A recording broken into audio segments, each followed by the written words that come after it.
खर्चीली बहू। इंदौर शहर में गायत्री अपने बेटे मनोज और बहू राधिका के साथ रहती थी। मनोज जितना सीधा था, वहीं राधिका चालू और खर्चीली थी। उसका घर के कामों में मन नहीं लगता था और हर समय शॉपिंग या दोस्तों के साथ पार्टी किया करती थी। इस बात से गायत्री बड़ी परेशान थी। एक दिन जब राधिका पार्टी के लिए निकल रही थी तो गायत्री ने उसे टोका। अरे राधिका बहू, सुबह सुबह कहाँ जा रही है? घर का इतना काम पड़ा है और तू जल्दी घूमने। कभी तो मेरे काम में हाथ बटाया कर। अब मैं बूढ़ी हो चली हूँ बहू, अकेले काम नहीं होता है मुझसे। फिर टोक दिया ना आपने मुझे। आपको और कोई काम धाम नहीं है क्या? हर समय मेरे पीछे पड़ी रहती हैं। मैं जा रही हूँ अपने दोस्तों के साथ पार्टी करने। ऐसा कहकर राधिका घर से बाहर निकल जाती है। गायत्री भी उसके पीछे बड़बड़ाते हुए दरवाजा बंद करने चल देती है। क्या करूं मैं इसका, कुछ भी सुनती ही नहीं है। हे भगवान, अब तू ही कुछ इसमें बुद्धि डाल। एक दिन बाजार में गायत्री को राधिका के बचपन की सहेली सीता मिलती है। अरे सीता, अच्छा हुआ तू मुझे मिली। तू राधिका को बोलकर उसको समझा कि वह मेरी कुछ कामों में मदद करे। हर समय सिर्फ शॉपिंग और फिजूल खर्च करती है। अरे माँ जी, मैं उसे क्या समझाऊं? वो तो मुझसे सीधे मुंह बात भी नहीं करती है। मुझे फूहड़ और देहाती समझती है। उसको तो अब भगवान ही समझा सकते हैं। कुछ दिनों बाद मनोज की कंपनी बंद हो जाती है और उसकी नौकरी चली जाती है। मनोज मुंह लटकाकर घर आता है।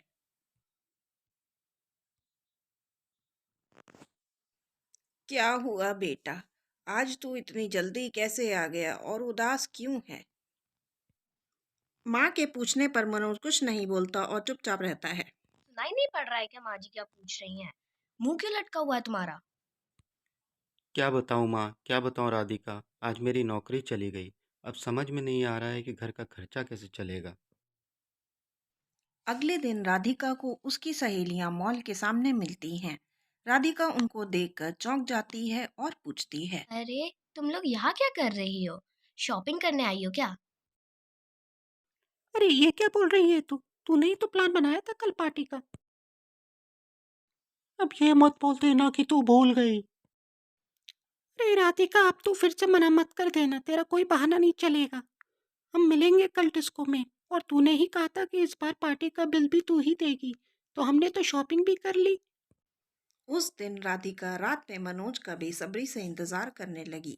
एक तो उसको पैसे चाहिए थे और दूसरा दोस्तों के सामने इज्जत की बात थी। आ गए तुम, बड़ी देर लगा दी। अब सुनो, मुझे 5,000 रुपए चाहिए। मेरी सहेलियों के साथ कल पार्टी है। अरे राधिका, कैसी बात कर रही हो? तुम्हें तो पता है कि मेरी नौकरी चली गई है। अब मैं 5,000 रुपये कहाँ से लेकर आऊँगा?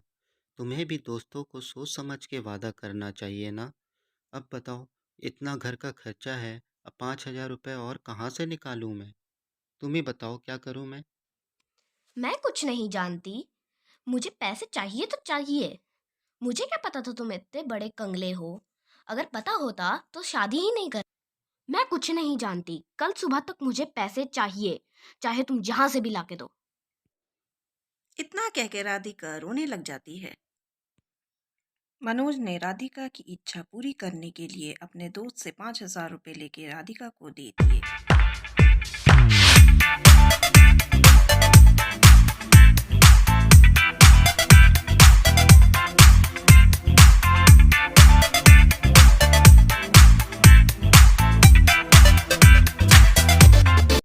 पार्टी देर रात तक चलती है। होटल बंद करने का समय हो रहा था और राधिका के सभी दोस्त घर चले गए थे। राधिका बिल पे करने के लिए मैनेजर का इंतजार कर रही थी।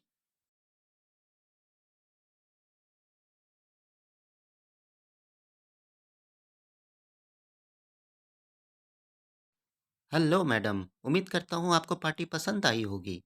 आपको और आपके दोस्तों को कोई परेशानी तो नहीं हुई? अच्छा, अब होटल बंद करने का समय हो रहा है, तो क्या आप बिल पे करेंगी प्लीज़? हाँ हाँ, मुझे पता है तुम्हारे होटल बंद करने का समय हो रहा है। मुझे भी कोई शौक नहीं है यहाँ पे रुकने का। तुम्हारा ही इंतजार कर रही थी बिल के लिए। जल्दी बताओ कितना बिल है। अरे मैडम, आप इतना गुस्सा क्यों कर रही हैं? मैंने तो सिर्फ बिल ही मांगा था। खैर, आपको अगर इतनी जल्दी है तो आपका बिल हुआ है 50,000 रुपए का। आप बताइए, कैश देंगी कि चेक देंगी? 50,000 रुपए का बिल? इतना तो हम लोगों ने खाया भी नहीं। तुम मुझे लूटना तो नहीं चाह रहे? होटल मैनेजर को समझ आ जाता है कि राधिका के पास पैसे नहीं है और वो पुलिस को फ़ोन करता है। Hello police station. मैं होटल एंजल से बोल रहा हूँ, यहाँ का मैनेजर। यहाँ पे एक मैडम है जो कि पार्टी करके पैसा नहीं दे रही हैं। पुलिस का नाम सुनते ही राधिका घबरा जाती है और रोने लगती है। आइए इंस्पेक्टर साहब, आइए। ये देखिए, यही है वो मैडम जो कि पैसे देने से मना कर रही है। ये और इनके दोस्तों ने खूब पार्टी की, और अब जब 50,000 रुपये का बिल आया है तो पैसे नहीं दे रही हैं। हाँ जी मैडम, पैसे क्यों नहीं दे रही हैं इनके? देखने से तो शरीफ खानदान की लगती हैं। अब यहाँ पे नाटक क्यों कर रखा है? राधिका बेचारी क्या बोलती, उसके पास पैसे थे सिर्फ 5,000 और बिल आया था 50,000 का। हाँ जी मैडम, क्या हुआ? कुछ बोल क्यों नहीं रही हैं आप? जल्दी बताइए क्या करना है। इंस्पेक्टर की कड़क आवाज सुनकर राधिका रोने लगती है। इंस्पेक्टर साहब, अभी मेरे पास सिर्फ 5,000 रुपए हैं। आप रुकिए, मैं घर से मंगवाती हूँ पैसे। इतना तो आप कर ही सकते हैं ना? इतना कहकर राधिका ने मनोज को फोन कर सारी बात बताई। मनोज पैसे को लेकर पहले से ही परेशान था और अब ये नई आफत। गायत्री भी वहां खड़े होकर सारी बातें सुन रही थी। उसको 50,000 रुपए की बात सुनते ही होश उड़ गए और वह रोने लगी। मनोज जल्दी जल्दी होटल जाता है। अरे मैनेजर साहब, आप तो मुझे जानते हैं। मैं अक्सर यहाँ आता जाता रहता हूँ अपने ऑफिस की तरफ से। मुझे पता है कि मेरी बीवी से गलती हो गई है, पर आप फिक्र मत करिए, मैं कल तक आपके सारे पैसे दे दूंगा। ठीक है मनोज जी, ये आपकी बीवी है इसलिए छोड़ रहा हूँ। कल तक मेरे सारे पैसे मिल जाने चाहिए, वरना मैं पुलिस को फिर से बुलाना पड़ेगा। मनोज यही सोच रहा था कि पैसे का इंतजाम कहाँ से करे, और अंत में उसे एक ही विचार आया कि इतने पैसे जमा करने का सिर्फ एक ही तरीका है, वो भी अपने पिता की आखिरी निशानी कार को बेचकर। यही सोचकर वह कार डीलर को अपने घर बुलाता है। और मनोज भैया, कैसे हो? कैसे याद किया हमें? और बताओ, माताजी कैसी हैं? कुछ खास बात थी क्या? बताओ हमें। बस जुगनू सेठ, सब बढ़िया है। मैंने सोचा पहले आपको ही बताऊं कि मैंने मन मना लिया है कि मैं ये गाड़ी बेच दूंगा। कुछ पैसों की ज़रूरत है, इसीलिए बेचनी पड़ रही है, वरना मैं इस गाड़ी को कतई नहीं बेचता। क्या आप खरीदना पसंद करोगे इसे? अरे मनोज भैया, आपको क्या पता नहीं है कि मार्केट कितना ख़राब चल रहा है? क्या हालत हो रखी है मार्केट की? इस समय इस गाड़ी की कौन कीमत देगा? मैं लेके कहीं फंस ना जाऊं इसे, यही सोच रहा हूँ।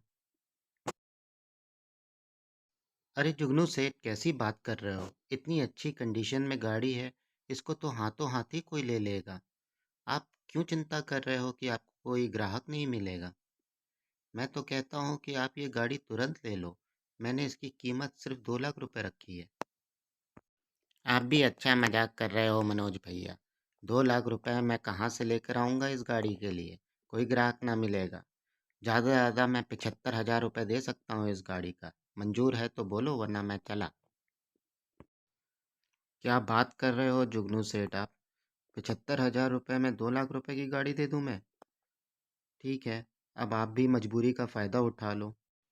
ये कहते हुए मनोज की आंखों में अगले दिन आंसू आ मनोज जाते हैं। होटल में जाकर बिल क्लियर कर देता है। राधिका को अपने किए पर बहुत पछतावा हो रहा था। गायत्री भी उसको बहुत खरी खोटी सुनाती है। राधिका को अपनी गलती का एहसास हुआ और उसने दोनों से माफ़ी मांगी और फिर एक अच्छी बहू की तरह रहने लगी। मनोज को भी एक नई नौकरी मिल गई थी और तीनों खुशी खुशी अपना जीवन व्यतीत करने लगे।